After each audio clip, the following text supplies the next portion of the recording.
السلام عليكم ورحمة الله وبركاته.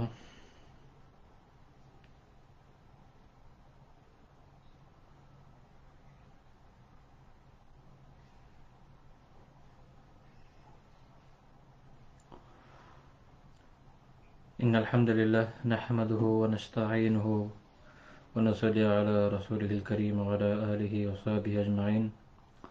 أما بعد.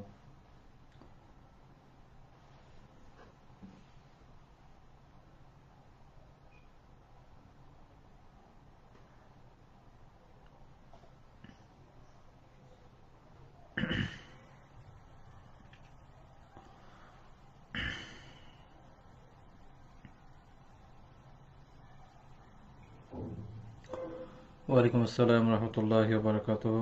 আপনারা সবাই কেমন আছেন?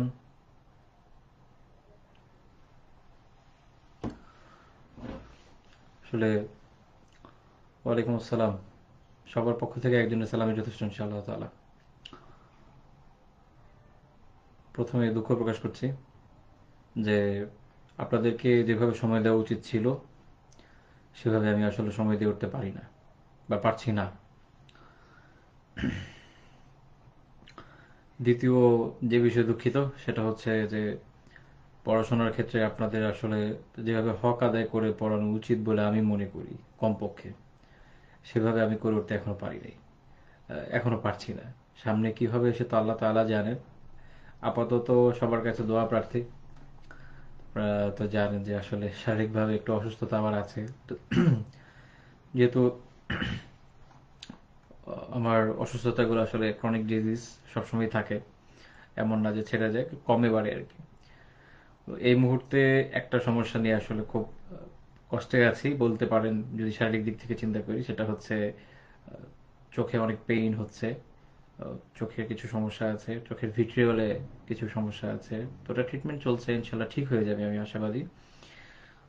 কিন্তু গত কয়েকদিন ধরে পেইনের পরিমাণটা একটু বেশি। গত জুম্মাবার তো সাইনোসাইটিসের সমস্যা খুব বেড়ে গিয়েছিল, কষ্ট হচ্ছিল অনেক। তো আলহামদুলিল্লাহ ওটা আলহামদুলিল্লাহ এখন নাই, ওটা কমে গেছে। তো আজকে আবার কষ্ট হচ্ছে হচ্ছে চোখের পেইনটা নিয়ে একটু কষ্ট হচ্ছে। তো ডাক্তারের কাছে আমার ফলো আপ ট্রিটমেন্ট হচ্ছে আরো 2 সপ্তাহ পরে ছিল, আমি ফোন দিয়েছি, কথা হলো। তো হয়তো আগামী পরশুদিন ইনশাল্লাহ যাবো দেখাতে। তো এই হচ্ছে সমস্যা, যে কারণে আমি আসলে আপনাদের জন্য যেটা বলছিলাম যে আপনাদের হক আদায় করে যেভাবে পড়া দরকার, পড়ানো দরকার, সেটা তো হচ্ছে না। দুই হচ্ছে আসলে ওভাবে প্রিপারেশন নেওয়া আমার জন্য খুব কষ্টকর হয়ে গেছে। স্ক্রিনের দিকে তাকিয়ে তো থাকতে পারি না, খুব কষ্ট হয়। তো এই হচ্ছে মোটামুটি আমার শারীরিক অবস্থা এই মুহূর্তে। তো এই কারণে আজকে হয়তো আমি খুব লম্বা দর্শ নিব না, খুব স্বল্প সময়ের দর্শ নিব, যেহেতু আমি তাকিয়ে থাকতে আমার কষ্ট হচ্ছে। তো এই জন্য আমি আসলে দুঃখিত। আল্লাহ তালার কাছে দোয়া করি আল্লাহ তালা আমাকে তাড়াতাড়ি এই সমস্যাগুলো থেকে শিফা দিন, আমি। আপনারাও দোয়া করুন। আল্লাহর রহমতে যদি ঠিক হয়ে যায় তাহলে ইনশাআল্লাহ তাআলা আপনাদেরকে আরো সময় দেওয়ার ইচ্ছা, নিয়ত দুইটাই আমার আছে। এবং আল্লাহ তাআলা তৌফিক দিলে ইনশাআল্লাহ তাআলা আমরা সামনে আরো অনেক কিছু পড়বো, অনেক কিছু শিখবো ইনশাআল্লাহ তাআলা ধারাবাহিকভাবে।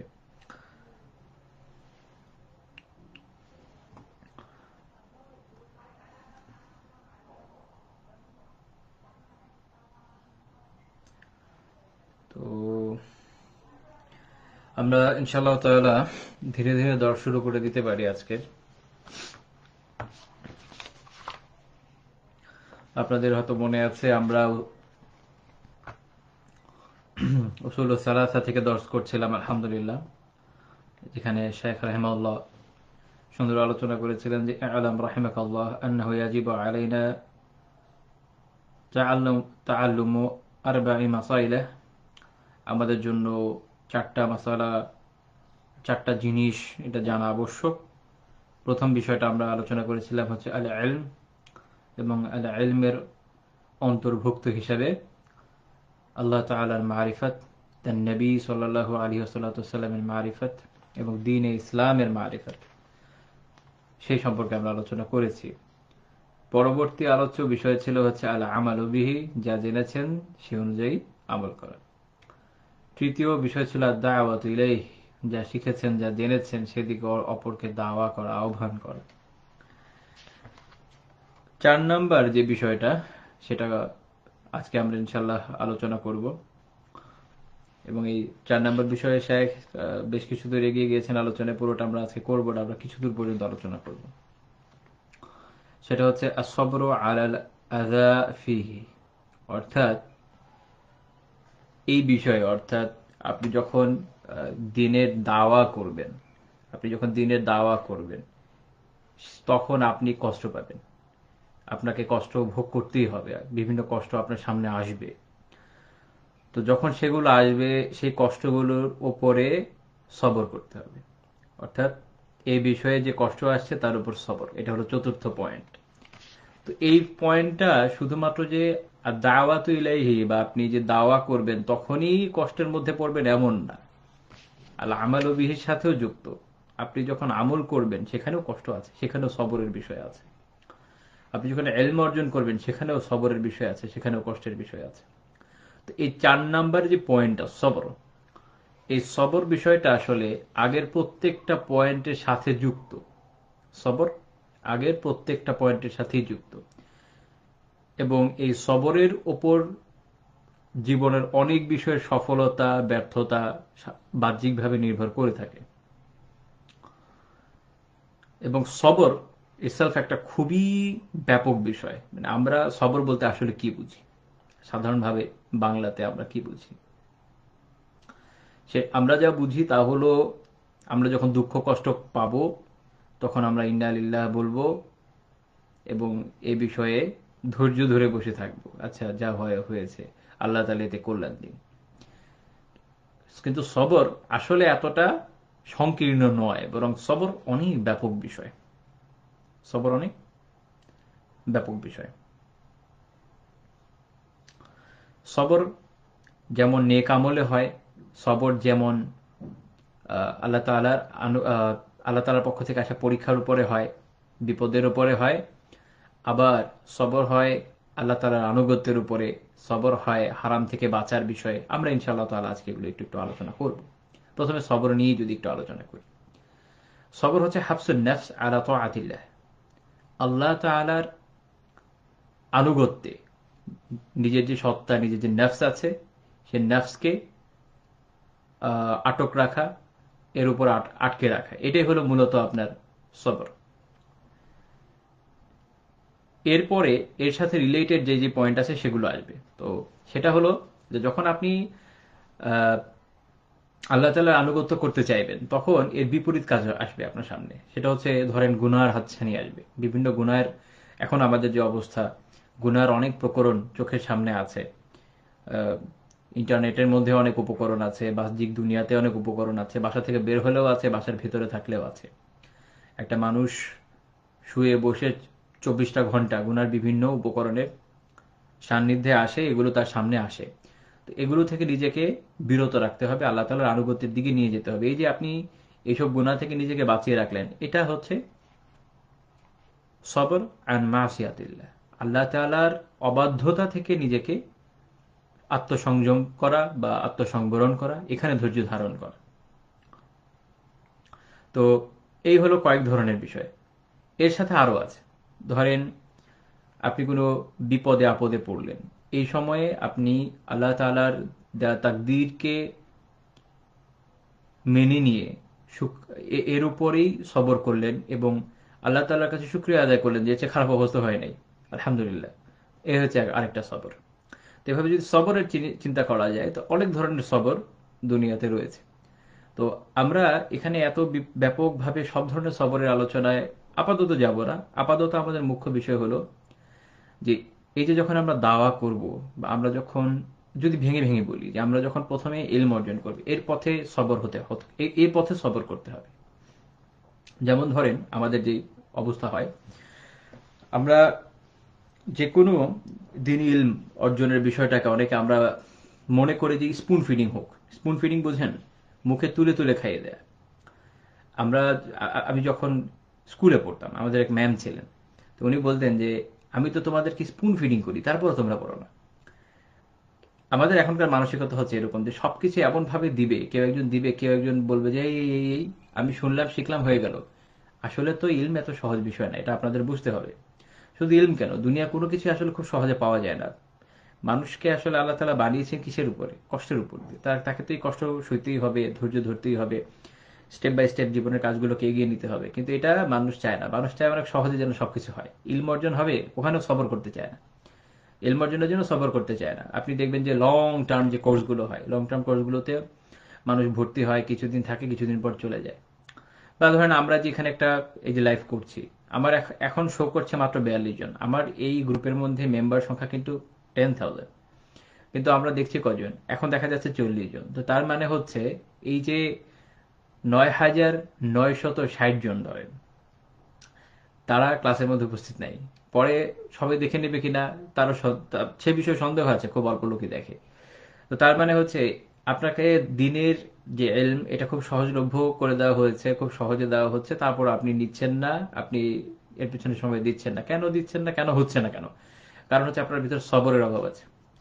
একটু মনোযোগ দিয়ে শুনবেন, দেখবেন, এই এই সবর হয় না। মানুষ খুব বেশি সংক্ষেপে জিনিসপত্র চায়, সবকিছু শর্টকাট।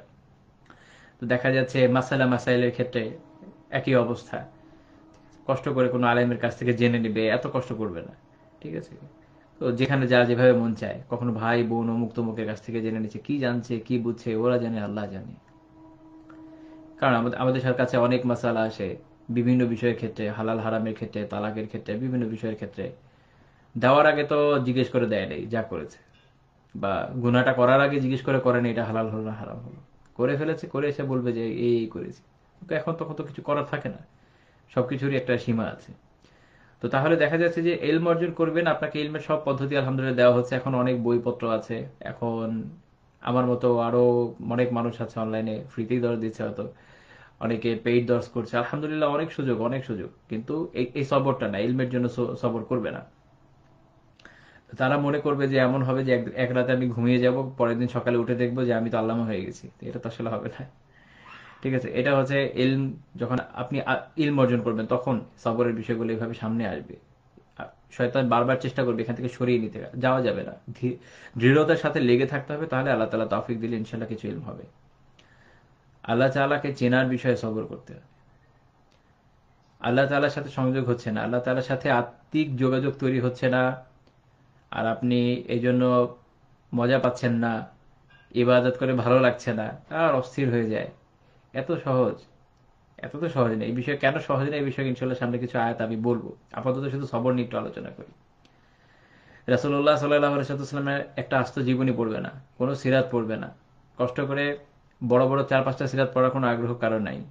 কারো কারো থাকে, অধিকাংশেরই নাই। ঠিক আছে? তো এই জায়গায় সবর জরুরি তো। মারিফাতু নবীহি, এটা তো এমনি এমনি হবে না। সবর তো করতে হবে, ওই ওই প্রসেসটা আপনাকে কষ্ট করে পার করতে হবে। তো তারপর ইনশাল্লাহ হবে, তাই না? এরপরের বিষয় যখন আমরা আমলের বিষয়ে আসবো, আমলেও একই অবস্থা, আমলেও কোনো সবর নেই। আমলের ক্ষেত্রে সবর নেই, সবাই শুধু ছাড় চায়। তো ভাই, এত ছাড় যদি আপনারা নিতেই থাকেন, তো আল্লাহ তাআলা তো জান্নাতকে অনেক মূল্যবান বানিয়েছে, আমরা যত জানি। মূল্যবান জিনিসের মূল্য তো চুকাতে হবে। এত ফ্রিতে তো সবকিছু পাবেন না, আমল করতে হবে। এবং এই আমলের উপরও সবর করতে হবে। কষ্ট হবে অনেক সময়, আমলের জন্য কষ্ট হয়। দেখা যায় যে এই যে এখন এখন অবশ্য বাংলাদেশের শীত জিনিসটা খুঁজে পাওয়া যাচ্ছে না। বাকি আপনারা কোনো কোনো এলাকায় শীত পেয়েছেন কিনা কমেন্ট করতে পারেন। আমি আমি ঢাকায় শীত পাচ্ছি না, বেশ গরম যাচ্ছে। তো ধরেন শীত যদি থাকতো, তো এই ফজরের সময় উঠে শীতে ঠান্ডা পানি দিয়ে ওযু করে তারপরে যে মসজিদে যাওয়া, এটা একটা আপনার আমলের উপর বড় সবর। অন্যান্য আরো যা যা বিষয়গুলো রয়েছে হালাল হারামের উপর আমলের ক্ষেত্রে কিন্তু সবরের বিষয় থাকে। ঠিক আছে?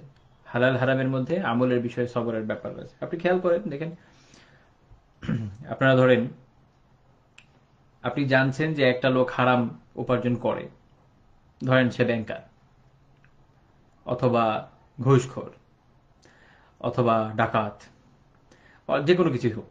আপনি জানেন যে ওর ইনকাম সোর্স হারাম। এখন আপনার আপনার সাথে কোনোভাবে রিলেটেড, আপনার প্রতিবেশী হতে পারে, বা আপনার আত্মীয় স্বজন হতে পারে। এখন সে দাওয়াত দিবে, আপনার এই যে এখানে যেতে হচ্ছে, আপনি জানছেন, আপনার কাছে এলম আছে, এলম কি হারাম খাওয়া যাবে না। এখন এর উপর আমল করবেন, আমল করে তার ওখানে যাবেন না, খাবেন না, এটাকে অ্যাভয়েড করবেন। এখানে আপনার সবর জরুরি। আপনাকে কেউ কোনো একটা এমন ধরনের বিদআতি অনুষ্ঠানে দাওয়াত করলো যেটাতে যাওয়া জায়েজ নাই, আপনাকে এটা অ্যাভয়েড করতে হবে। আপনি জানেন এটা যাওয়া জায়েজ হবে না। আপনাকে কোনো একটা শিরকি কুফরি অনুষ্ঠানে দাওয়াত করলো, আপনি জানেন যাওয়া জায়েজ হবে না, আপনার কাছে ইলম আছে। এখন আপনাকে কি এই বিষয়ের উপর সবর করতে হবে, আমলের উপরে, যে আমি এর মধ্যে যাবো না ইনশাল্লাহ, ঠিক আছে, আমি এ থেকে দূরে থাকবো, বেঁচে থাকবো।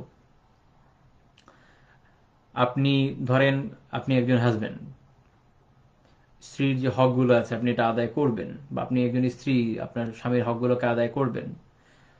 হতে পারে স্বামীর সাথে মনোমালিন্য আছে, হতে পারে স্ত্রীর সাথে মনোমালিন্যতা আছে, হতে পারে দুজন দুজনকে খুব বেশি পছন্দ করেন না, কিন্তু শরীয়ত আপনাকে বলছে যে অমুকের আপনার উপর হক আছে, আপনার কাউন্টার পার্টের আপনার উপর হক আছে। ভালো লাগুক আর না লাগুক, হক তো আদায় করতে হবে। এখন আপনার কাছে এই জ্ঞান আছে, এখন এর উপর আপনার সবর করতে হবে, সবর করতে হবে এবং ওই আমলটা করতে হবে। অর্থাৎ আল আল আমালু বিহির মধ্যেই সবরের অনেক অনেক জায়গায় আছে। আপনি যদি শুধু চিন্তা করেন যে আসলে আমাদের পুরো জীবনের মধ্যে সবর আর সবর, সবর, সবর, তাই না? এরপরে আসে আপনি যখন এই যে দাওয়ার কাজ করবেন, তো দাওয়া করতে গেলে যেটা নবীগণ মূলত যে পরীক্ষায় নিপতিত হয়েছিলেন সেটা হচ্ছে দাওয়া করতে গিয়ে যে সবর তাদের করতে হয়েছে। দাওয়ার করতে গিয়ে তাদেরকে প্রচন্ড সবর করতে হয়েছে। কারণ আপনি যখন দাওয়া করবেন, একটা ব্যাপার হচ্ছে কি যে আমাদের বর্তমান সময়ের প্রেক্ষাপটে দেখা যায় ব্যক্তিগত পর্যায়ে অনেক আমল আরামসে করে ফেলা যায় আলহামদুলিল্লাহ, যতক্ষণ দাওয়া না করছেন। এটার উপরও সবসময় নির্ভর করা যায় না, কেননা ধরেন সামাজিক বিষয় তো সামনে চলেই আসে। ফ্রি মিক্সিং অ্যাভয়েড করার জন্য আপনি বিয়ের অনুষ্ঠান এগুলো থেকে বেঁচে থাকলেন, তো সমাজ এটাকে ভালো চোখে দেখবে না। তার মানে আপনি আপনার ব্যক্তিগত পর্যায়েও এখন বর্তমান সময়ে আসলে পরিপূর্ণরূপে দিনের উপর আমল করতে পারবেন এ নিশ্চয়তা দেওয়া যায় না, বরং সমাজ ব্যবস্থা, রাষ্ট্রযন্ত্র সবাই আপনার বিপক্ষে লেগে যাবে, তাই না? পরিবার লেগে যাবে, পরিবারের সমস্যা হবে, অনেকেই পরিবার ছাড়তে বাধ্য হচ্ছেন এসব বিভিন্ন সমস্যার কারণে। তো তার মানে হচ্ছে দাওয়া না করলেও ওই যে সবর আলাল আযা, কষ্টের উপর সবরের বিষয়টা, এটা আপনার সামনে আসবে। দাওয়া যদি নাও করেন তাও আসবে। বাকি যদি দাওয়া করেন, অনেক ক্ষেত্রে দাওয়া করা যায় এবং সেক্ষেত্রে অনেক বেনিফিট আছে আলহামদুলিল্লাহ। দাওয়ার বিষয়ে আমরা গত ভিডিওতে আলোচনা করেছি। তো আল্লাহ আযজা ওয়া জাল এই সবরের বিষয়ে রাসূলুল্লাহ সাল্লাল্লাহু আলাইহি ওয়াসাল্লামকে অনেক তারগিব দিয়েছেন।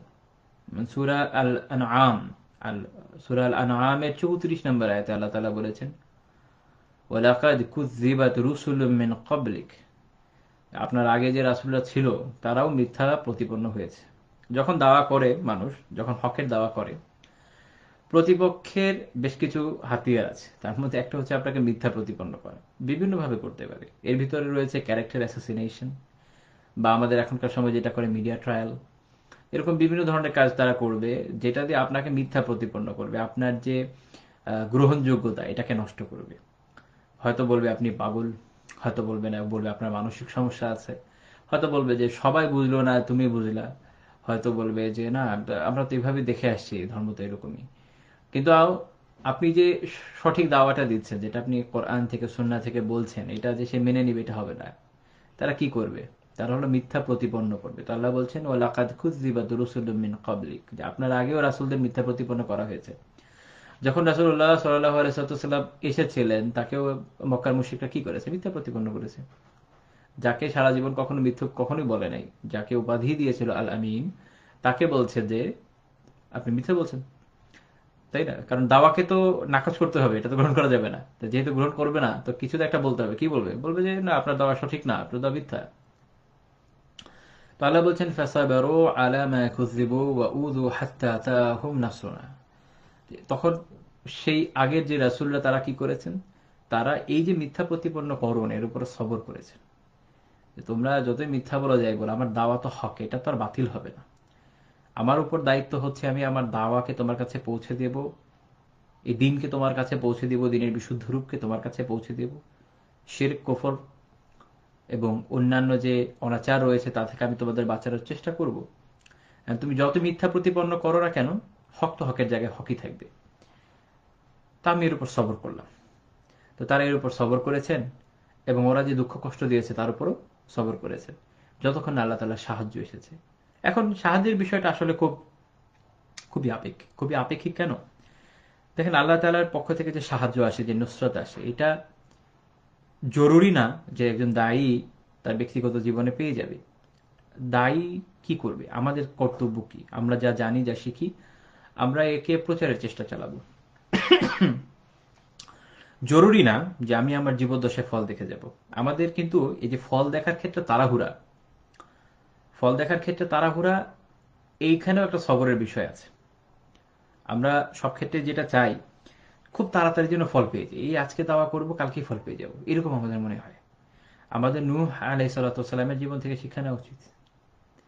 কেন শিক্ষা নেওয়া উচিত? দেখেন, আল্লাহ তাআলা নবীদের কাহিনী কিন্তু গল্প আকারে বর্ণনা করেন নাই। আমাদের আমরা যদি কোরআনের দিকে দেখি, যে আল্লাহ তাআলা কোরআনকে যে নাজিল করেছেন, কোরআনে নবীদের কাহিনীর একটা প্যাটার্ন আছে। আল্লাহ তাআলা তৌফিক দিলে ইনশাআল্লাহ যখন আমরা কোরআন নিয়ে দর্শ করব, যখন আমরা নবীদের জীবনী নিয়ে দর্শ করব, ইনশাআল্লাহ তখন আপনারা এগুলো ভালো দেখবেন। নবীদের জীবনের আলোচনা আল্লাহ তাআলা একটা প্যাটার্ন রেখেছেন। প্যাটার্নটা হলো এরকম, এখানে আল্লাহ তাআলা ইতিহাস, এই সেই এগুলো নিয়ে তেমন আলোচনা করেননি। আলোচনা করেছেন হচ্ছে শিক্ষার দিকটা নিয়ে। তো নূহ আলাইহিস সালাম যে সুদীর্ঘ সময় দাওয়া করেছেন, এটা শিক্ষাটা কি? আল্লাহ তাআলা এখানে যে আমাদেরকে এই ঘটনা বলছেন যে উনি ৯৫০ বছর দাওয়া করেছেন, এর শিক্ষা আমরা কি পাচ্ছি? শিক্ষা পাচ্ছি হচ্ছে এই, যে ফল এত তাড়াতাড়ি পেয়ে যাবে এমন আশা করার দরকার নাই। একমাত্র আল্লাহ তাআলাই জানেন যে ফল কখন আসবে। আমাদের কাজ কি? আমাদের কাজ হচ্ছে দাওয়া করা। সকালে বিকালে যখনই সময় হয়, যখনই সুযোগ হয়, যে জায়গাতে হয়, যে কাজে হয়, যেভাবে হয়, আহ, হিকমার সাথে, দালিলের সাথে আমরা ইনশাআল্লাহ তাআলা দাওয়া চালিয়ে যাব যতটুকু পারি। আমাদের সামর্থ্যের ভিতর আল্লাহ তাআলা যতটুকু দিয়েছেন আমরা করে যাব। বাকি যিনি কল্প পরিবর্তনকারী, তিনি যদি না করেন, তখন পর্যন্ত তো আর আমরা কাউকে হেদায়েত দিতে পারবো না। এটা আমাদের হাতেও নাই, এটা আমাদের পক্ষে সম্ভব না। বরং হেদায়েত আল্লাহ তাআলার হাতে, আমাদের কাজ শুধু দাওয়া। ওমা আলাইনা ওমা আলাইনা ইল্লাল বালাগ, যে আমাদের কাছে শুধু পৌঁছে দেওয়ার দায়িত্ব, আর তো কোনো দায়িত্ব নেই। আমরা শুধু পৌঁছে দেবেন ইনশাআল্লাহ তাআলা। তো এই যে কাজটা করব, তখন আমাদেরকে ধৈর্য ধরতে হবে। যে হতে পারে আল্লাহ তাআলা তৌফিক দিলে আজকালকের মধ্যেই একটা লোক হেদায়েত পেয়ে যেতে পারে, হতে পারে সেটার জন্য অনেক সময় লাগবে। আমরা সবাই না খুব শর্ট টার্মে ফ্রুট দেখতে চাই। তো এর ফলে যেটা হয়, বড় বড় অনেক কাজ, যেটা অনেক বড় পর্যায়ে যাওয়া সম্ভব ছিল, যেটা থেকে অনেক বড় বেনিফিট পাওয়া সম্ভব ছিল, মানুষ অনেক তাড়াতাড়ি এই কাজটা করতে গিয়ে, অনেক তাড়াহুড়ো করতে গিয়ে সেটাকে ভজগর পাকিয়ে ফেলেছে, এবং এর ফল যেটা হয়েছে, যে বেনিফিটটা পাওয়ার কথা সেটা পায়নি। আমরা যদি রাসূলুল্লাহ সাল্লাল্লাহু আলাইহি ওয়াসাল্লামের জীবনে দেখি, যে ওনার তো ১৩ বছর শুধু কালেমার দাওয়াতেই চলে গেছে মক্কাতে। তারপরে আল্লাহ তাআলা যখন হিজরতের নির্দেশ দিয়েছেন, তারপর স্টেপ বাই স্টেপ অন্যান্য ফল পাওয়া গেছে। কিন্তু ১৩ বছর আমি ১৩ বছর দাওয়া করবো, আমি ১২ বছর দাওয়া করবো, এই ভাবনা কি আমাদের মনে আসে? বা আমরা কি ভাবি? আমরা কিন্তু ভাবি না। আমাদের বড় জোর চিন্তা ভাবনা থেকে আমরা আজকে কালকে পরশু পর্যন্ত দাওয়া করব, বা এই কিছুদিন দাওয়া করব, এই চিন্তা থেকে আমার বের হয়ে আসতে হবে, এই মাইন্ডসেটটা থেকে বের হয়ে আসতে হবে। আমি, আপনি, আমি, আমাদের সবাইকে এই চিন্তায় আসতে হবে যে আমাদের কাজ দাওয়া করা, এবং একটা লং টার্ম একটা টার্গেট নিয়ে আগাতে হবে। আপনারা যদি খেয়াল করেন যে যে কোনো সংগঠন বা যে কোনো দল, ধর্মীয় হোক, সেকুলার হোক, যে ধরনেরই হোক না কেন, তারা কিন্তু যারা সফলতা দুনিয়াবি ভাবে পেয়েছে, তারা একটা দীর্ঘ সময়ের প্ল্যান প্রোগ্রাম নিয়ে এগিয়েছে, তাই না? আমাদের সমস্যা হচ্ছে আমরা এটা কিন্তু করি না। আমাদের প্ল্যান হওয়া দরকার ছিল, যেমন আজকে আমাদের দেশে মুসলিমদের যে অবস্থা, শিক্ষা দীক্ষার যে অবস্থা, দিনের যে অবস্থা, মানুষের সিকিউরিটির যে অবস্থা, তারপর হচ্ছে দিনের সিকিউরিটির যে অবস্থা, আমাদের যে কালচারাল সিচুয়েশন মুসলিমদের, এখান থেকে মানুষকে একটা ভালো অবস্থানে নিয়ে আসার জন্য আমাদের কমপক্ষে ১০০ বছরের মেগা প্ল্যান দরকার, তাই না? এর কবে কে আসলে হয়? ১০০ বছর আপনার কাছে মনে হতে পারে অনেক বড়, না আসলে অনেক বড় না। আপনি মানব জাতির ইতিহাস আর পৃথিবীর ইতিহাস হিসাব করলে ১০০ বছর এমন কোন ইস্যু না, এমন কোন ইস্যু, ১০০ বছর এমন কোন ইস্যু না। কিন্তু ১০০ বছরে একটা মেগা প্ল্যান করে যদি মুসলিমরা আগাতে পারে, তাহলে হয়তো আল্লাহ তাআলার মেহেরবানিতে ইনশাল্লাহ কিছু তো ফুট পাবে, সব যদি নাও পায়। আল্লাহ ছাড়া তো কেউ আসলে, আহ, আমরা যে পরিপূর্ণ ফ্রুটটা চাচ্ছি, ওটা তো আল্লাহ তাআলা ছাড়া কেউ দিতে পারেন না। আমরা তারপরও আমাদের একটা প্ল্যান থাকবে সে অনুযায়ী যেন আগে, কিন্তু এটা হয় না। তো এই জন্য নবীদের জীবন থেকে শিক্ষা নিতে হবে যে আমি লং টার্ম প্ল্যান নিয়ে আগাবো, লং টার্ম কাজ করব। আল্লাহ তালা তৌফিক দিলে ইনশাল্লাহ বেনিফিট পাওয়া যাবে, যে কজনই হোক, একটা দুইটা চারটা পাঁচটা লাখ লাখ মানুষ যতজনের পরিবর্তন আসে তো আলহামদুলিল্লাহ, আল্লাহ তাআলার মেহেরবানি। হতে পারে যে কেউই আসলো না, যেমন ইব্রাহিম আলাইহিসসালামের ব্যাপারে বলা হচ্ছে যে লুত আলাইহিসসালাম একমাত্র তার উপর ঈমান এনেছিল, কোরআনে একটা আয়াতই আছে এই বিষয়ে। তো আল্লাহু আকবার। তো কাজেই এই জন্য তাড়াহুড়ার কিছু নাই, ঠিক আছে। আমাদের এই এই বিষয়ে সবরের ব্যাপার আছে, আমাদের এই বিষয়ে সবরের ব্যাপার আছে, এবং এই বিষয়ে আমাদের সবর কম আছে। তো রাসূলুল্লাহ সাল্লাল্লাহু আলাইহি ওয়াসাল্লামকে আল্লাহ তাআলা বলেছেন ফসবির কামা সাবারা উলুল আজমি মিনার রুসুলি। রাসূলদের ভিতর যারা দৃঢ় প্রতিজ্ঞ, সেই সকল রাসূল যেভাবে সবর করেছে আপনি সেভাবে সবর করেন। এটা সূরা আল আহকাফ এর 35 নম্বর আয়াত। তো এই উলুল আজমি মিনার রুসুল কারা, এটা নিয়ে একটা কথা আছে। আতা খুরাসানি রাহিমাহুল্লাহ তাআলা উনি বলেছেন এরা হচ্ছে নূহ, ইব্রাহিম, মুসা, ঈসা আলাইহিস সালাতু সালাম এবং মুহাম্মদ সাল্লাল্লাহু আলাইহি ওয়াসাল্লাম, এই পাঁচজন। এনারা হচ্ছেন উলুল আজমি মিনার রুসুল, রাসূলদের ভিতর দৃঢ় প্রতিজ্ঞ। এদের উপর দিয়ে আল্লাহ তাআলা ব্যাপক পরীক্ষা নিয়েছেন, ব্যাপক পরীক্ষা নিয়েছেন। আপনি যদি প্রত্যেকটা নবীর, এই কয়েকজন নবীর জীবনী একটু দেখেন, নূহ আলাইহিস সালাতু সালাম কিভাবে দাওয়া করেছেন, কত সুদীর্ঘ সময় তাকে দাওয়া করতে হয়েছে, কত দীর্ঘদিন সবর করতে হয়েছে। ইব্রাহিম আলাইহিস সালাতু সালামের জীবন দেখেন, বারবার হিজরত করতে হয়েছে। মুসা আলাইহিস সালামের অবস্থা দেখেন, কিন্তু বাইরে ফেরআউন এবং তার বাহিনীর সাথেও লড়তে হয়েছে, তার নিজের অদ্ভুত যে জাতি বনী ইসরাইল ওদের সাথেও তাকে অনেক কষ্ট করতে হয়েছে, সবর আর সবর। ঈসা আলাইহিস সালাতু সালামের অবস্থা দেখেন, তারপর মুহাম্মদ সাল্লাল্লাহু আলাইহি ওয়াসাল্লামের অবস্থাই দেখেন। তো আল্লাহ তাআলা মুহাম্মদ সাল্লাল্লাহু আলাইহি ওয়াসাল্লামকে বলেন যে ফাসবির কামা সাবারা উলুল আজমি মিনার রুসুল। রাসূলদের ভিতরে যারা এই দৃঢ় প্রতিজ্ঞ ছিলেন, যারা এই দ্বীনের দাওয়ার উপর একদম দৃঢ় প্রতিজ্ঞ ছিলেন, সর্বোচ্চ মাকামে ছিলেন, এই সকল রাসূলদেরকে আপনি ফলো করেন, তাদের মতো সবর করেন। অবশ্য এরকম না যে বাকি রাসূলরা সবর করেন নাই, কেননা যেমন ইবনে যায়েদ রাহিমাহুল্লাহ উনি যেমন এটা একটা ব্যাখ্যা সুন্দর কথা বলেছেন যে আসলে আল্লাহ তাআলা যে রাসূলকে যাকে রাসূল বানিয়েছেন তিনি আসলে উলুল আজম ছিলেন এক হিসেবে। তাদের প্রত্যেককেই দৃঢ় প্রতিজ্ঞ থাকতে হয়েছে, প্রত্যেককে সবর করতে হয়েছে, তারা তো চুজেন পিপল, তাই না? আল্লাহ তাআলা তাদেরকে চয়েস করেছেন বিশেষভাবে দাওয়ার জন্য এবং মানুষকে সংস্কার করার জন্য, তাওহীদের দিকে নিয়ে আসার জন্য। তো এদের এদের ওই যোগ্যতাটা আল্লাহ তাআলা তো দিয়ে দিয়েছেন। তো বিশেষভাবে এই কয়েকজনের কথা বলার কারণ হচ্ছে এনাদের মর্যাদা অনেক বেশি এবং এনারা সবর করেছেন অনেক বেশি এবং এদের ঘটনা কোরআনে অনেক বেশি। তাতে বোঝা যায় যে এখান থেকে আমাদের শিক্ষার অনেক উপকরণ রয়েছে। এবং আল্লাহ তাআলা বারবার বিভিন্ন আয়াতে এই কয়েকজন রাসূলের ঘটনা বিভিন্নভাবে নিয়ে এসেছেন, যাতে এখান থেকে রাসূলুল্লাহ সাল্লাল্লাহু আলাইহি ওয়াসাল্লাম এবং এই আমাদের পুরো উম্মাহ এখান থেকে যেন একটা শিক্ষা লাভ করতে পারে সবরের বিষয়ে।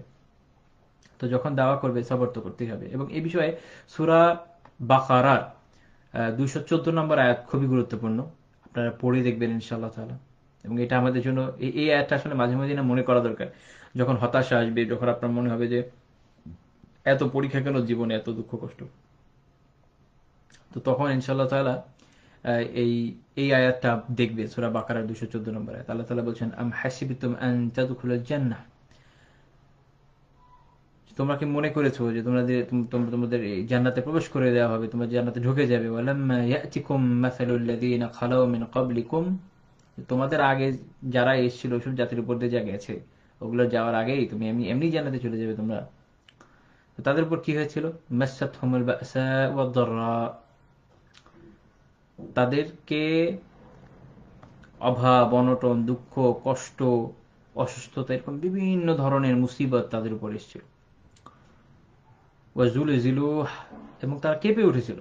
হাত্তা ইয়াকুল রাসূল ওয়াল্লাযীনা আমানু মাআহু মাতা নাসরুল্লাহ, এমন একটা অবস্থা হয়েছে যে রাসূল এবং তার সাথে যারা মুমিনরা রয়েছে তারা মানে অধীর আগ্রহে অপেক্ষায় ছিল যে আল্লাহ সাহায্য কখন দিবেন, কখন দিবেন, খুব তাড়াতাড়ি দেন, মানে সইতে পারছি না, এত কষ্ট হচ্ছে।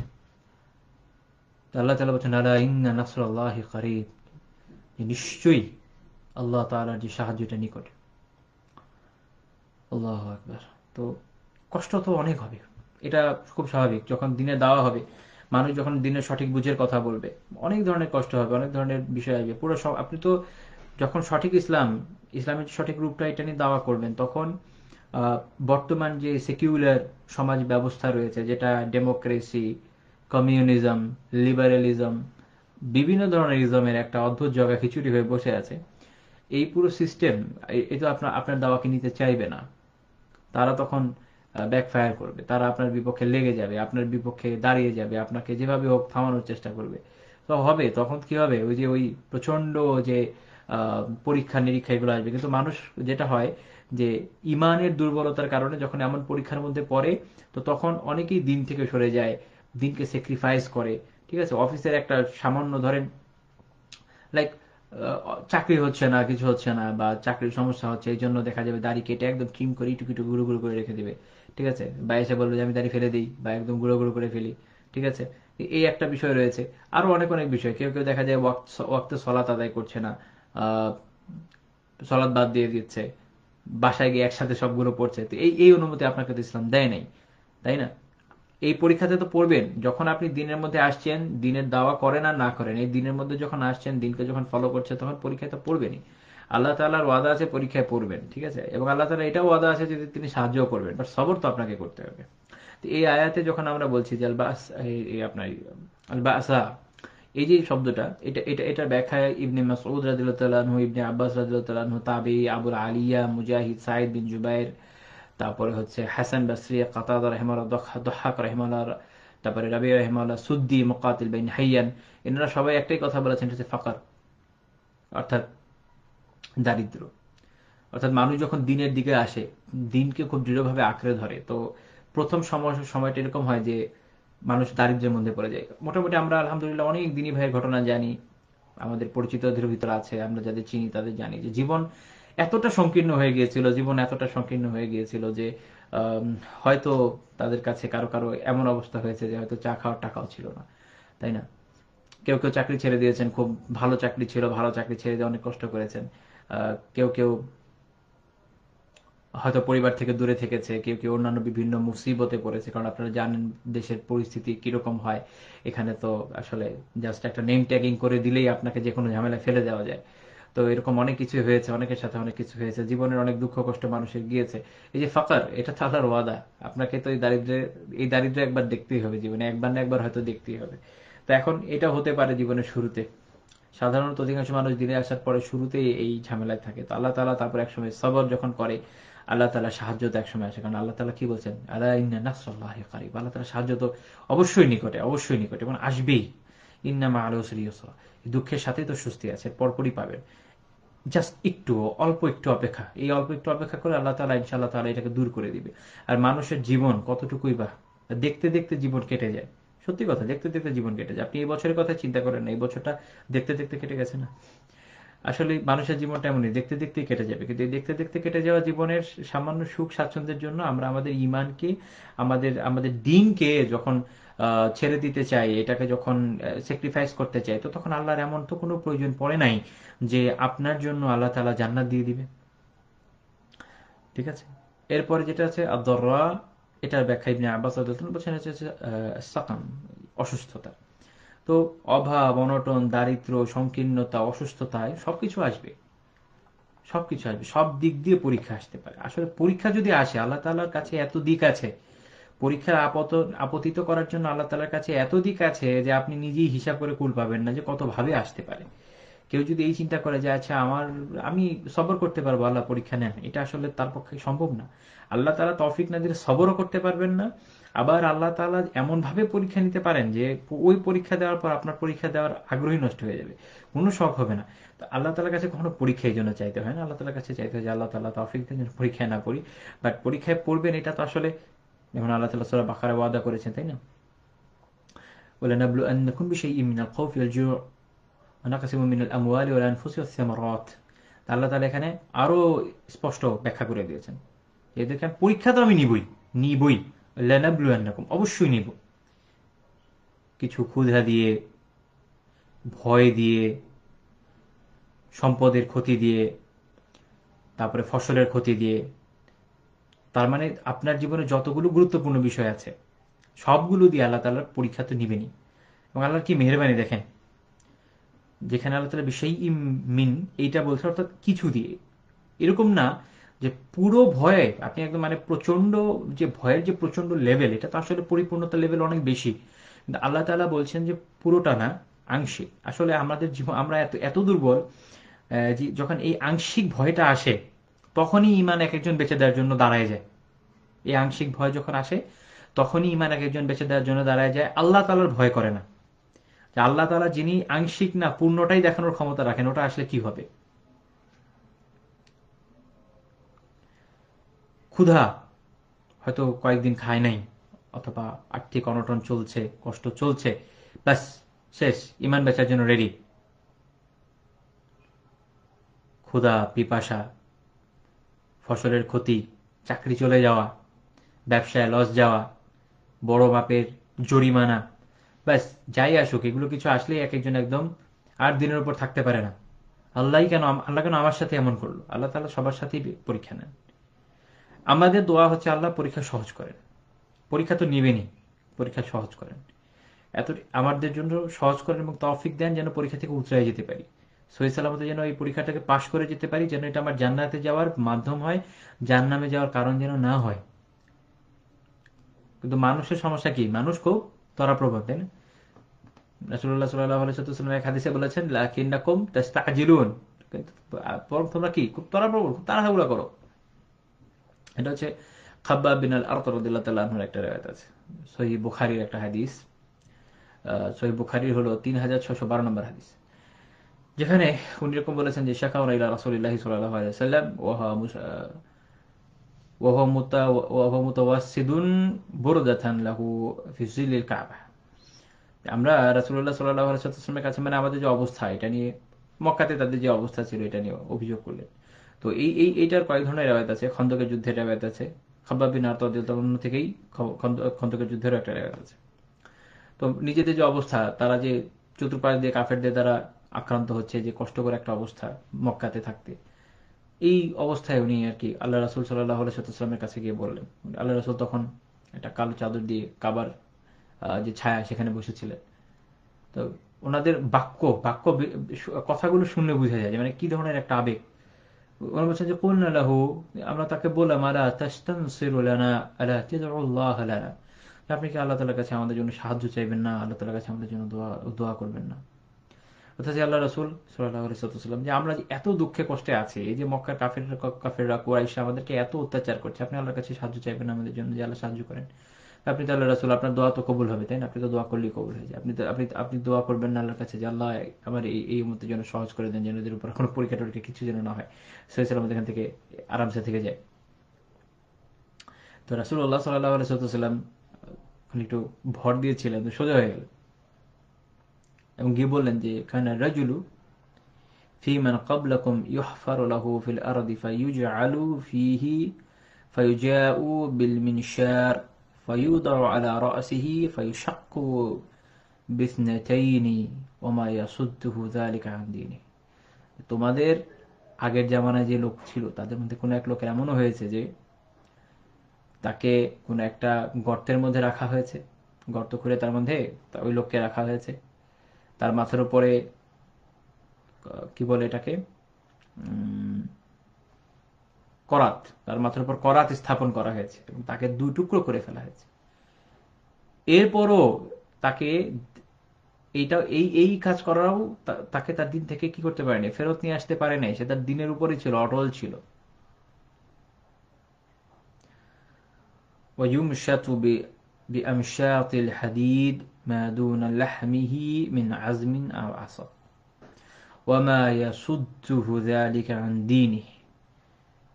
যে তার যে শরীরের মাংস, তার যে নার্ভ, এগুলো সব হাড় থেকে আলাদা করা হয়েছে হচ্ছে লোহার চিরুনি দিয়ে, অর্থাৎ সহজ কথা এরকম লোহার আংটার মতো দিয়ে আছড়ে আছড়ে মাংস খুবলে খুবলে ওঠানো হয়েছে। এটাও তাকে তার দিন থেকে ফেরাতে পারেনি। তারপর তিনি বলছেন আল্লাহি, আল্লাহর কসম, ليتمن هذا الأمر حتى يسير الراكب من صنعاء إلى حضرموت لا يخاف إلا الله। যে আল্লাহর কসম, এই দিন পূর্ণতা এমন ভাবে পাবে যে ইয়েমেনের যে রাজধানী বর্তমানে সানআ, সেখান থেকে একটা লোক হাদরামাউত থেকে অনেকটুকু দূরে, এইখানে একজন রাকিব, একজন আরোহী, একজন অশ্বারোহী হতে পারে, উষ্ট্রারোহী হতে পারে, এরকম একজন আরোহী সে তার এই বাহনে করে যাবে আল্লাহ ছাড়া, আল্লাহ ছাড়া আউ আউ যিবা আলা গানামিহি, কিংবা তার যদি কোনো পশু থাকে ওই তার সেগুলোর উপরে বাঘ হামলা করতে পারে, এই আশঙ্কা ছাড়া আর কোনো ভয় তার থাকবে না। তো দিন এতটা চমৎকার ভাবে এই দিন পরিপূর্ণতা লাভ করবে, মানুষ এতটা সিকিউরিটি লাভ করবে এই দিনের অধীনে যে কোনো ধরনের রাহাজানি এগুলো তো থাকবেই না। তোমাদের যে এখনকার কষ্ট যে মানুষ কাফেররা মুশরিকরা মুসলিমদের উপর আক্রমণ করছে, তাদেরকে কষ্ট দিচ্ছে, তাদেরকে দিন পালন করতে দিচ্ছে না, তাদেরকে বিভিন্নভাবে বাধা দিচ্ছে, তাদের জন্য সলাত আদায় করতে পারে না, ঠিকমতো আমল করতে পারে না, তাদের জন্য নিজের দিনকে প্রকাশ করতে পারে না, লুকিয়ে লুকিয়ে থাকতে হয়, গোপনে থাকতে হয়, সব কথা বলা যায় না, অনেক কথা মনে রাখতে হয়, অনেক কিছু কিছু কথা বলা যায়। তো এই যে সব সমস্যা এগুলো সব ইনশাল্লাহ দূর হয়ে যাবে। তো রাসূলুল্লাহ সাল্লাল্লাহু আলাইহি ওয়াসাল্লাম যে ওয়াদা করেছিলেন এটা কখন করেছেন? মক্কায় এমন একটা অবস্থায় যখন মানুষের অবস্থা, মুসলিমদের অবস্থা এরকম ছিল যে তারা তাদের দিনের কথা প্রকাশ্যে বলতে পারতো না যে আমি মুসলমান। তো সেই জায়গা থেকে আল্লাহ তাআলার কি মেহেরবানি, ওই অবস্থায় যাবেন এটা আল্লাহ রাসূল বলেছেন এবং এটা হয়েছে পরে। এখন এটা আমাদের মাথায় রাখার বিষয় যে এমন না যে দিন ওই একবারই এমন হবে, এরকম না। আল্লাহ তাআলা যখন তৌফিক দিবেন বারবার হবে। আল্লাহ তাআলা তৌফিক দিলে বারবার হবে। আপনারা ইতিহাস পড়লে দেখবেন যে মুসলিম ইতিহাসে উত্থান পতন অনেক আছে। দেখা গেছে যে একসময় মানুষের মধ্যে একটা অস্থিতিশীলতা আসছে, তারপর আবার দিন আলহামদুলিল্লাহ কায়েম হয়েছে, বিভিন্ন জায়গায় আবার সিকিউরিটি আসে, ল অ্যান্ড অর্ডার এস্টাবলিশড হয়েছে। তো যখনই আল্লাহ তাআলার মেহেরবানিতে যেখানেই দিনকে এভাবে যতবার যখনই যখনই প্রতিষ্ঠা করা যাবে তখনই তখনই এরকম পরিবেশ ইনশাল্লাহ বারবার কায়েম হবে। আমরা আশা করি আমরা স্বপ্ন দেখে একদিন সেই সময় আসবে ইনশাল্লাহ। কিন্তু তার জন্য যে দাওয়া করা দরকার, সেখানে যে কষ্ট বা সমস্যায় মানুষের পড়ার সমূহ সম্ভাবনা আছে, সেখানে আমাদের কি করতে হবে? আসবর আলাল আযা ফিহি, অর্থাৎ ওই বিষয়ের উপর আমাদেরকে সবর করতে হবে। আপনি যদি সবর না করেন তাহলে আল্লাহ তাআলা সাহায্য কোত্থেকে পাবেন? আমাদের সমস্যা কোথায়? আমরা সবর করি না, যেটা একটু আগে আলোচনা করেছি, একদম শুরুতে আলোচনা করেছি যে আমাদের সমস্যা কি? আমাদের সমস্যা হচ্ছে আমরা সবর করি না। ঠিক আছে, সবর করি না। সুবহানাল্লাহ। আল্লাহ তাআলা আমাদেরকে সবরুন জামিল দান করুন। আল্লাহর কাছে দোয়া করি আমরা ইনশাআল্লাহ যে আল্লাহ তাআলা আমাদেরকে সবরুন জামিল দান করুন, তৌফিক দান করুন, যে দিনের পরীক্ষা যখন আমাদের উপর, মানে যেই পরীক্ষায় আসুক আমাদের উপরে, আমরা যেন সেখানে সবর করতে পারি এবং দিনের উপর যেন আমাদের কোনো পরীক্ষা না আসে। এটা সবচেয়ে বড় গুরুত্বপূর্ণ বিষয় যে আল্লাহ দিনের উপর পরীক্ষা দেন না। পরীক্ষা দুনিয়াবি অন্যান্য বিষয়ে নেন, পরীক্ষা তো নিবেনই, আপনার ওয়াদা আছে, আমরা তো এটা অ্যাভয়েড করতে পারবো না। তো আমরা দোয়া করি আল্লাহ পরীক্ষাটা খুব সহজ করেন, আমার জন্য এত সহজ করেন যেন আমি সহি সালামতে পাশ করে চলে যেতে পারি। তা আল্লাহর কাছে এভাবে দোয়া করতে পারেন। দোয়া করা কিন্তু একটা আর্ট, আপনার বুঝতে হবে যে আপনি আল্লাহর কাছে কি চাচ্ছেন, কত সুন্দরভাবে চাচ্ছেন। আপনি যদি রাসূলুল্লাহ সাল্লাল্লাহু আলাইহি ওয়াসাল্লামের দোয়াগুলো দেখেন, সুবহানাল্লাহ, মানে মাঝে মাঝে মনে হয় দোয়াগুলোই বসে বসে পড়ি, এত ভালো লাগে, এত ভালো লাগে। আপনি যখন দোয়াগুলো পড়বেন দেখবেন যে এত সুন্দর সুন্দর কথা দোয়াগুলো, আল্লাহ রাসূল এত সুন্দরভাবে ব্যাখ্যা বিশ্লেষণ করছেন, দোয়াগুলোর মধ্যে এত সুন্দরভাবে কথাগুলো বলছেন, মানে অসাধারণ। আপনার মনে হবে আমার আমার জীবনের যা চাওয়া, যা বলার, যা করার সব আল্লাহ রাসূল সাল্লাল্লাহু আলাইহি ওয়াসাল্লামের বিভিন্ন হাদিসের দোয়াগুলোতে চলে এসেছে। আলহামদুলিল্লাহ, ইসলাম তো সুযোগ দিচ্ছে আমরা এর বাইরেও দোয়া করতে পারি। দেখেন আলহামদুলিল্লাহ, আল্লাহ তাআলার অশেষ মেহেরবানি, আমরা দিনের জন্য শুকরিয়া আদায় করি আল্লাহর কাছে যে আমাদের দিন খ্রিস্টানদের মতো না যে আমার ওই রবিবার করে গিয়ে এই মূর্তির সামনে দাঁড়িয়ে বসে, মূর্তির সামনে বসে এরকম হাত এরকম করে দোয়া করতে হবে, এরকম না। বা আমার ওই যে কোনো দেবদেবীর ছবি টানায় তার সামনে এরকম করে দোয়া করতে হয়, এরকম না। আলহামদুলিল্লাহ, আমরা মনে মনে আল্লাহর কাছে যখনই চাই তখনই দোয়া, আবার যখন হাত তুলে করবো তখনও দোয়া। আল্লাহ তাআলা এই দিনকে এত সহজ করেছেন, এত সুন্দর করেছেন। 24টা ঘন্টা আপনি আল্লাহর সাথে যুক্ত থাকতে পারছেন, 24টা ঘন্টা। আপনি যখন মুখে দোয়া করছেন, আপনি যখন মুখে জিকির করছেন, আপনি যখন মনে তাকে ভাবছেন, আপনি যখন মনে দিনের কথা ভাবছেন, আল্লাহর কথা ভাবছেন, আমলের কথা ভাবছেন, আমল যখন করছেন, হালাল কাজ যখন করছেন, আল্লাহর জন্য যখন করছেন, আপনার নিয়ত যখন হচ্ছে যে আমি ঘুমাবো আল্লাহ তাআলার জন্য যেন ফজরে সকালে উঠতে পারি, আমি ঘুমাবো আল্লাহ তাআলার জন্য যেন সকালে উঠে বা সাহারির আগে উঠে আমি তাহাজ্জুদ আদায় করতে পারি, অথবা পরের দিন আমি নফল সিয়াম রাখবো এই জন্য সাহারি খেতে পারি। আপনি ঘুমানোর সময় দোয়া করছেন, আল্লাহু আকবার, আপনার ঘুমটাই তো আপনার ইবাদত। তো এইভাবে আল্লাহ তাআলার সাথে 24 ঘন্টা যুক্ত থাকা যাচ্ছে। তো আমরা যখন দোয়া করব, দোয়াগুলো সুন্দর হওয়া উচিত, এটারও একটা আর্ট আছে যেটা বলছিলাম, এবং হাদিসের দোয়াগুলো অবশ্যই মুখস্থ করার চেষ্টা করব যা যা আছে ইনশাআল্লাহ তাআলা, এবং ওই অনুযায়ী আল্লাহ তাআলার কাছে দোয়া করবো ইনশাআল্লাহ তাআলা। তো এই হচ্ছে আমাদের আজকের আলোচনা, সবর আলাল আযা ফিহি। আমি যদিও আরেকটু এগিয়ে যেতে চাচ্ছিলাম, কেননা শেখ রাহিমাহুল্লাহ এর জন্য সুন্দর একটা দলিল আলোচনা করেছেন, সেটা হচ্ছে সূরা আল আসর।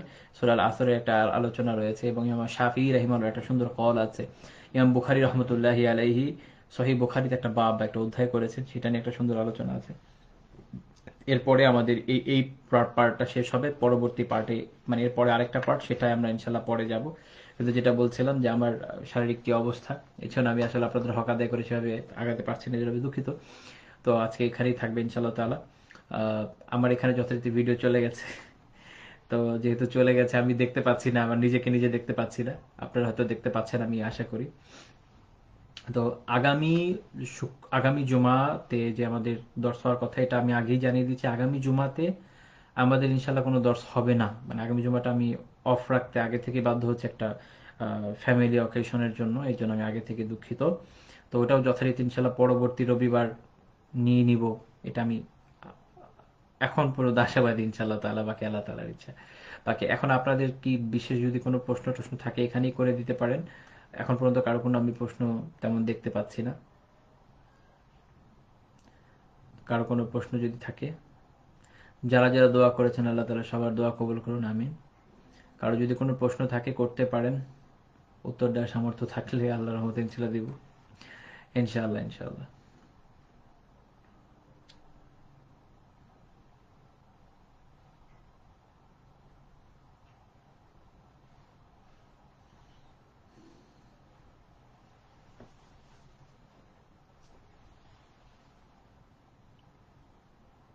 এই যে যেমন দোয়াটা, এই দোয়াটা কিন্তু খুব সুন্দর একটা দোয়া না? লা বাসা তুহুরুন ইনশাআল্লাহ। যেখানে কোনো সমস্যা নেই, আপনি যখন অসুস্থ হয়েছেন, আপনার যখন অসুখ আছে, এটা আসলে কি কোনো সমস্যা? আসলে সমস্যা না, কারণ আল্লাহ তাআলা এখান দিয়ে একটা মানুষকে পরীক্ষা দিয়ে, অসুখ দিয়ে, অসুস্থতা কি একটা পরীক্ষা। আল্লাহ তাআলা কি করছেন? তুহুর, পবিত্র করছেন, পবিত্র গুণাগুলোকে ছেকে ছেকে বের করে দিয়েছেন। সুবহানাল্লাহ, আল্লাহ তাআলার এত মেহেরবানি আসলে। এগুলো আল্লাহ তাআলার বড় বড় মেহেরবানি। এই জন্য যেমন থানভী রাহিমাহুল্লাহ একটা সুন্দর আলোচনা করেছিলেন যে আমরা যখন বিপদে পড়ি, এটা আমার মাত্র মনে পড়লো একটু বলি। আমরা যখন বিপদে পড়ি আর আমরা যখন ভালো অবস্থায় থাকি, তো আমরা যখন শুকরের হালতে থাকি, এটা আল্লাহর একটা নিয়ামত। আবার আমরা যখন বিপদের মধ্যে পড়ি, আমাদের যখন পরীক্ষা হয়, আমাদের যখন অসুখ বিসুখ হয়, এটাও কি আল্লাহর একটা নিয়ামত। দুইটাই কিন্তু আল্লাহ তাআলার নিয়ামত। আপনি যখন অসুস্থ, এটাও আল্লাহর নিয়ামত। এটা তো এই হাদিসের দোয়া থেকে বোঝা যায়, তাই না? যে আল্লাহ তাআলা কি করবে, এর মাধ্যমে আপনাকে পরিশুদ্ধ করবেন, আপনার গুনাহগুলোকে মাফ করবেন। আল্লাহু আকবার, আল্লাহ আমিন। তো এই যে সুন্দর কথাটা, এটা দিয়ে একজনকে স্মরণ করিয়ে দেওয়া যে তুমি হতাশ হও না। তার মানে এই যে বিপদটাও নিয়ামত, যদি সবর ঠিক মতো করা যায়। আর সবর না করলে কিন্তু আর নিয়ামত না, তখন এটা আযাবের মতো হয়ে যায়। তো এখানে আরেকটা পয়েন্ট অনেকে প্রশ্ন করে যে যখন বিপদে পড়েছি, এই বিপদটা কি আসলে এটা কি পরীক্ষা নাকি আযাব, কিভাবে বুঝবো? থানভীর রহিমাহুল্লাহ একটা সুন্দর উসুল দিয়েছেন, বলেছেন যে যদি আপনি বিপদে পড়ার পরে সবর করতে পারেন এবং আল্লাহ তাআলার দিকে আরো বেশি মুতাওয়াজ্জহ হন, আল্লাহ তাআলার দিকে আরো বেশি ফিরতে পারেন, আল্লাহ তাআলার কথা বেশি বেশি মনে আসে, আপনি আল্লাহ তাআলার সাথে যুক্ত হচ্ছেন, আপনি অস্থির হননি, অস্থির একদম, মানে যেটা হয় না, অনেকে খুব পেরেশান হয়ে যায়, এরকম পেরেশানি নেই, অন্তরে একটা সুকুন, অন্তরে একটা প্রশান্তির ভাব আছে, আল্লাহর সাথে আরো সম্পর্ক শক্তিশালী হচ্ছে, জোরদার হচ্ছে, এর মানে হচ্ছে আপনি পরীক্ষায় পড়েছেন এবং আল্লাহ তাআলা আপনাকে এখান থেকে পরিশুদ্ধ করে উতরাই নেবেন। আর যদি দেখা যায় আপনি অস্থির হয়ে গেছেন, কিচ্ছু ভালো লাগে না, আরে নামাজ রোজা আছে, অনেক মানুষ আছে, আল্লাহ আমাদেরকে এই অবস্থা থেকে হেফাজত করুন, আমিন। দেখা যাচ্ছে অন্য সময় ভালো, কিন্তু যখন বিপদে পড়েছে, শারীরিক হতে পারে, আর্থিক হতে পারে, মানসিক হতে পারে, বিপদে পড়ার পরে দেখা গেছে সলাতই ছুটে যাচ্ছে, সলাৎ পড়তে ভালো লাগে না তার, এইখানে ঘুরছে ওখানে ঘুরছে, বিভিন্ন ইস্যুতে আসে, এরকম কথা আসে, শুনি তখন, যে দেখা যাচ্ছে যে সলাতই পড়ে নেই, মানে মন এতই খারাপ হয়েছে ভাই, এর মানে হচ্ছে তোমার উপর আযাব আসছে, আযাব। আল্লাহ তাআলা তোমাকে তার থেকে দূরে সরিয়ে দিচ্ছেন। তো তওবা ইস্তিগফার করে আল্লাহর আরো নিকটবর্তী হওয়ার চেষ্টা করতে হবে। তো এখানে যখন দোয়া করবেন, এটাও কোনো কোনো আলেম এক সুন্দর কথা বলেছেন, যে মুফতি শাফি রাহিমাহুল্লাহ এক জায়গায় এরকম আলোচনা করেছেন, যখন আমরা দোয়া করবো এরকম বলবো যে আল্লাহ, এই যে বিপদে, এই বিপদে আপনার নেয়ামত, এই যে সুস্থতা, ওটাও আপনার নেয়ামত। আপনার কাছে দোয়া করি, আমরা দুর্বল মানুষ, এই বিপদের নেয়ামত বহন করার শক্তি সামর্থ্য আমাদের নাই। আপনি তৌফিক দিন যেন এই বিপদের নেয়ামত সুস্থতার নেয়ামত দিয়ে পরিবর্তিত হয়ে যায়। আমিন।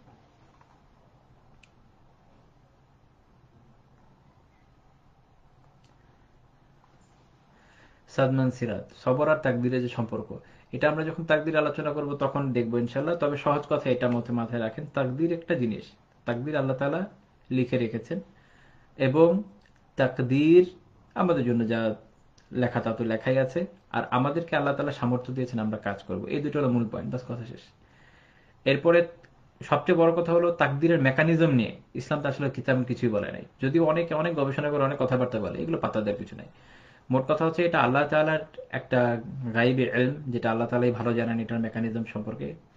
লাইক আমি যখন এই যে পিসিটা চালাচ্ছি, আমার সামনে এক গাটি সফটওয়্যার আছে, এখন আমি একটা সফটওয়্যার ইউজ করছি, আরো সফটওয়্যার ইউজ করছি, I don't know the mechanism of the software. এই সফটওয়্যার মেকানিজম আমি জানি না। আমি জানি এখানে এখানে ক্লিক করলে কাজ হবে, ব্যাস। আমাদের কাজ ওইটাই। আল্লাহ তাআলা আমাদের বলেছেন, যেমন হাদিস আছে, আমাল, তুমি আমল করো, ব্যাস। আমাদের কাজ হচ্ছে আমল করা। যখন আপনি বিপদে পড়বেন, দুঃখ কষ্ট পাবেন, সবর করবেন, যখন ভালো থাকবেন শুকর করবেন, ব্যাস শেষ। তাকদীর কিভাবে কাজ করবে এটা আল্লাহর বিষয়, এটা নিয়ে আমাদের মাথায় কোনো কি লাভ। আচ্ছা, ফেরদৌসী বিনতে আব্দুদ্দাইয়ান, অনেকে বিপদে আলহামদুলিল্লাহ বলে, এটা সঠিক না। বিপদে আপনি আলহামদুলিল্লাহ কেন বলবেন? আমি তো সূরা বাকারা যে আয়াতটা আলোচনা করছিলাম, ওখানে সুন্দর একটা কথা ছিল। আল্লাহ তাআলা পরে বলছেন, কি বলেছেন?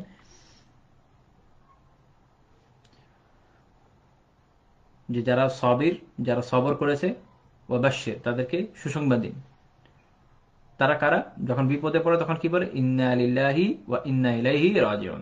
বিপদে পড়লে বলবে যে আমরা আল্লাহর থেকে এসেছি এবং আল্লাহর কাছেই ফেরত যাব। অর্থাৎ বিপদের মধ্যে নিজেকে এইভাবে তাসাল্লি দেওয়া, এভাবে প্রশান্তি দেওয়া, যারে সান্ত্বনা দেওয়া, আল্লাহর থেকে আসছে, আল্লাহর কাছে চলে যাবে। এই বিপদ ছোটখাটো এগুলো আছে, এগুলো ব্যাপার না। তো এটা আলহামদুলিল্লাহ বলার বিষয় না। আলহামদুলিল্লাহ তো তখন বলবে যখন বিপদ হবে না, আর বিপদ হলে আলহামদুলিল্লাহ কেন বলবে?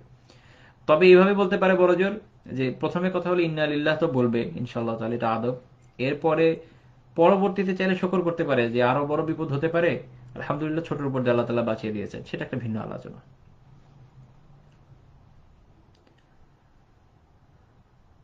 তানভীর হোসেন ভাই, আমিন আমিন। হ্যাঁ সত্যি, একদিন মুমিনের সকল অবস্থা কল্যাণকর।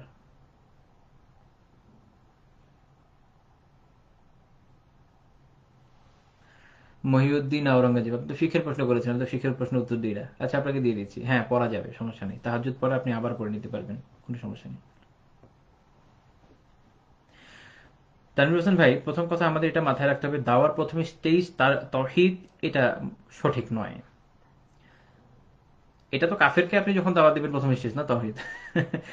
তো আমরা তো যদি মুসলিম সোসাইটিতে যখন দাওয়া করব, তখন আমাকে আগে দেখতে হবে যে এই ব্যক্তিকে কোন বিষয়তে দাওয়া করলে আগে কাজ হয়। দেখেন, এক একটা মানুষ এক একভাবে অ্যাট্রাক্টেড হয়। আলহামদুলিল্লাহ, কেউ কেউ দেখবেন যে এই বিষয়ে দাওয়া করলে কাজ হচ্ছে, কারো ওই বিষয়ে দাওয়া করলে কাজ হচ্ছে। এমনও মানুষ আছে জানেন, যারা হেদায়েতের দাওয়া কিভাবে পেয়েছে। আমি একটা গল্প বলি। যেমন এক লোক, তিনি আরেকজনকে দাওয়া দিচ্ছেন এভাবে, যে সেই লোক হচ্ছে প্রচলিত বাজার ব্যবস্থা নিয়ে খুব বিরক্ত, বিভিন্ন ইস্যু নিয়ে। তো তখন আরেকজন তাকে দাওয়াত দিচ্ছে এভাবে, যে দেখেন আজকে যদি ইসলামিক ইকোনমিক্স থাকতো কত ভালো হতো না। এটা নিয়ে উনি ইসলামিক ইকোনমিক্সের উপর ছোটখাটো একটা লেকচার দিয়ে দিয়েছে। তো ওনার এটা বিষয়ে জ্ঞান ভালো ছিল আলহামদুলিল্লাহ। তো বিপক্ষে, অন্য পক্ষে যে লোকটা ছিল, সে এটা শুনতে শুনতে বলে, আরে ভাই তা তো ভালো, বেশ ভালো, সব দিক দিয়ে তো ভালোই মনে হলো। তো ওখান থেকে টানতে টানতে তাকে নিয়ে নিয়ে ইসলাম তাওহীদ আস্তে আস্তে আলহামদুলিল্লাহ পুরো দিনের দাওয়াত দিয়ে ফেলেছে। সো আপনার দাওয়ার ক্ষেত্রে স্ট্র্যাটেজি বুঝতে হবে, যে আপনি যাকে দাওয়াত দিচ্ছেন তাকে কোথায় দিবেন। আগে টোকা দেন, টোকা দেন, কোন কোন জায়গায় সমস্যা আছে দেখেন, সেই অনুযায়ী আগান, সেভাবে ধীরে ধীরে, ইনশাল্লাহ। না, বিপদের শুরুতে আলহামদুলিল্লাহ বলাই সবর না, ইন্নালিল্লাহ বলাটা সবর। ওয়ালাইকুম আসসালাম রহমতুল্লাহ। প্রথম কথা, হৃদায়তের জন্য কিভাবে দোয়া করবেন? আল্লাহর কাছে দোয়া করবেন, আল্লাহ তাআলা সবাইকে হৃদায়ত দিন। দ্বিতীয় বিষয় হচ্ছে কিভাবে দাওয়া করা যায়। দেখেন, এটা আসলে পরিবার থেকে পরিবারে এক এক রকম হয়। এমন কোনো ব্যাপক আম উসুল বলে দেওয়ার সুযোগ নেই যে সবাইকে এইভাবে এইভাবে বললে এইভাবে এইভাবে সবার পরিবার ঠিক হয়েছে, এটা আসলে হয় না। এখনকার সময়ে বড় সমস্যা হয়েছে যেটা, যে আমাদের এই আকার সংস্কৃতি এবং অন্যান্য বিষয় মিলিয়ে মানব সমাজ এত বেশি ডাইভার্সড, যে এক একটা পরিবারে এমন ধরনের সব চিন্তা ভাবনা আছে, এত ধরনের বিকৃতি আছে, একমাত্র আল্লাহই জানে যে এটার মানে টোটাল লিমিটটা কি। তো আপনাকে আগে দেখতে হবে যে আপনার পরিবার দিনের কোনো কোনো কোনো বিষয়ে তাদের আগ্রহ আছে কিনা।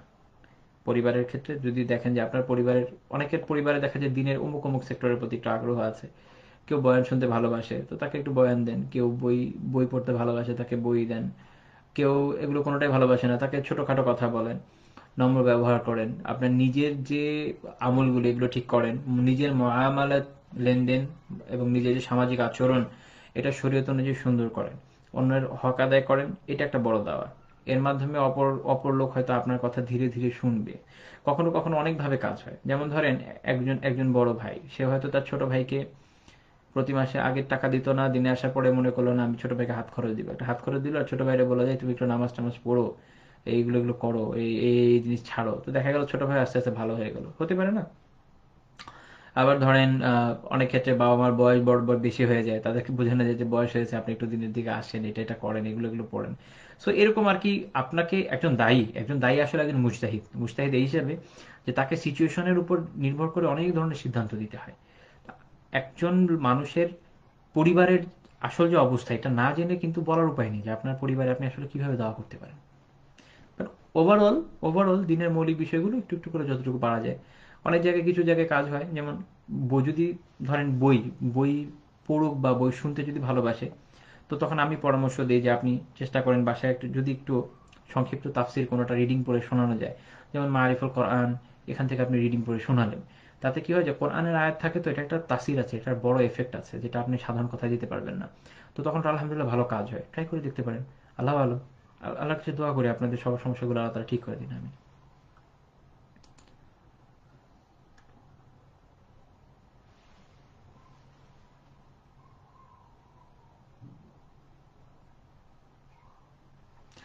আচ্ছা, কামরুন নাহার বোন, আপনি ওয়ালাইকুম আসসালাম ওয়া রাহমাতুল্লাহ। আপনার যে প্রশ্ন আসলে এটা এটা তাসাউফ একটা সুন্দর কথা বলে, এটাকে বলে হাল।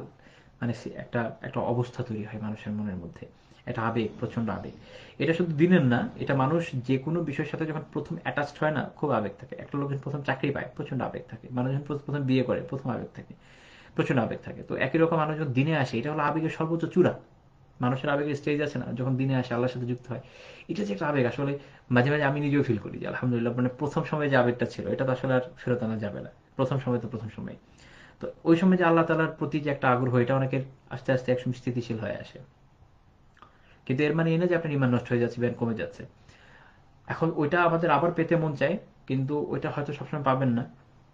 তো যখনই এরকম আসবে আল্লাহ তালার শুক্রিয়া আদায় করতে হবে। থানভীর রহমানের কাছে একজন এরকম প্রশ্ন করেছিল যে আমার যখন এরকম হালত হয় আমি কি করবো, যে আল্লাহ তালা শুক্রিয়া আদায় করবেন। কারণ আলহামদুলিল্লাহ আল্লাহ তালা দিয়েছেন। এখন আল্লাহ তালা যদি নিয়ে যান, তখন আবার এটার উপর সবর করবেন যে আল্লাহ আপনার ইচ্ছা ছিল নিয়ে গেছেন, তো যদি অনুভূতিটা এরকম পেতাম ভালোই লাগতো।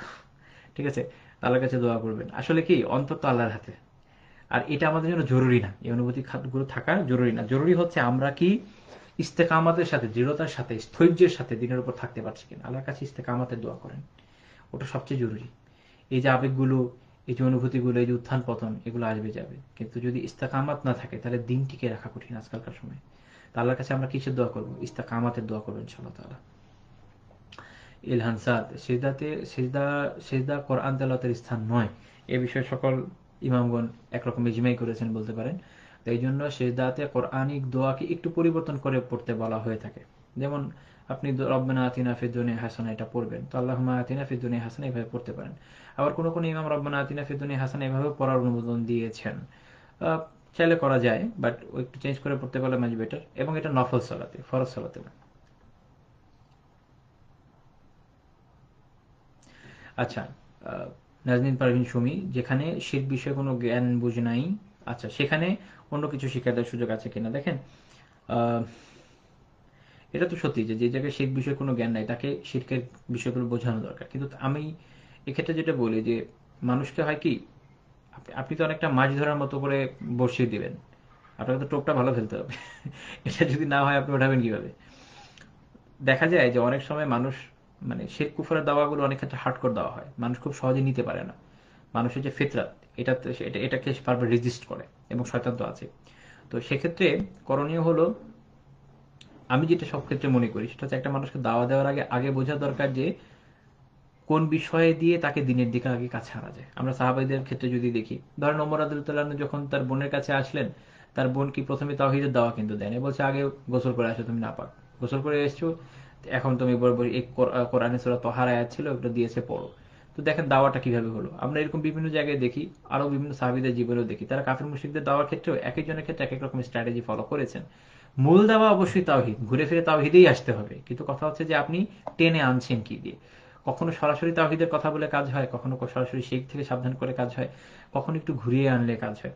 তো ইট ডিপেন্ডস, আপনি সিচুয়েশন থেকে ইজতিহাদ করবেন যে এখন কিভাবে আগানো যায়, তাকে কিভাবে তাওহীদের দিকে নেওয়া যায়, স্টেপ বাই স্টেপ তো আগাতে হবে। আর কাউকে যদি সরাসরি দেওয়া যায় তাহলে আরো ভালো, আলহামদুলিল্লাহ।